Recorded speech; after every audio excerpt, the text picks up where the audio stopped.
المحامي فضل حاكم الغفير، نائب رئيس مجلس إدارة اتحاد المحامين في إقليم الجزيرة وأمين سر الاتحاد.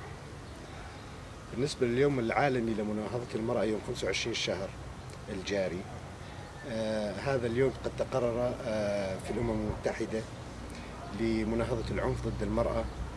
هذه المرأة التي وعلى مر عقود زمنية لم تأخذ دورها الحقيقي نتيجة السلطوية والذهنية للرجل، ونتيجة تحريف للأديان وتحريف للسلطة ومفهوم السلطة. كنا في منطقة الشرق الأوسط، المنطق الحاكم لمنطقة الشرق الأوسط هو الدين الذي هو مصدر رئيسي من مصادر التشريع بالنسبة للمناطق هذه. قد حرف الدين في غير محله وفي غير موضعه وبدون إرادة الله سبحانه وتعالى الذي علمنا بالقرآن بأن يخاطب سيدنا آدم وسيدتنا حواء بالتشاركية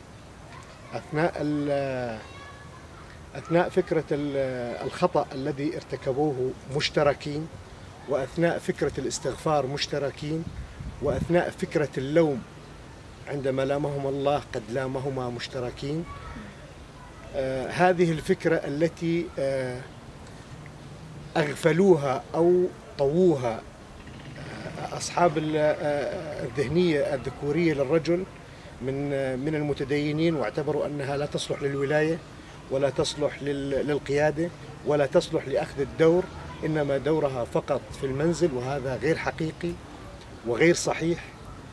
نحن الآن في هذه المنطقة نحاول أن نعيش أو أن نعيد للمرأة دورها الحقيقي في إدارة اتحاد المحامين. هو تأخذ دورها الحقيقي المرأة على قدم المساواة مع الرجل، وفي جميع مؤسسات الإدارة الذاتية تأخذ المرأة دورها في المساواة مع الرجل.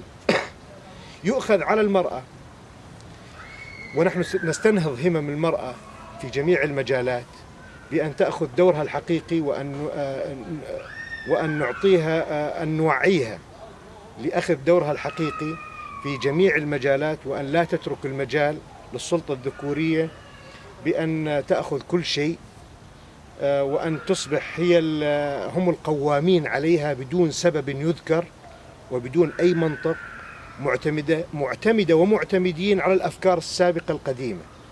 نريد لعجلة التنمية وللثقافة أن تنطلق في هذه المنطقة في حال أن تشاركت المرأة والرجل على قدم المساواة، والمرأة من دورها في كثير من المجالات تستطيع أن تسبق الرجل بأشواط، كما تعودنا دائما أن تكون المرأة في أغلب الأحيان هي أذكى من الرجل وأكثر عطاء من الرجل.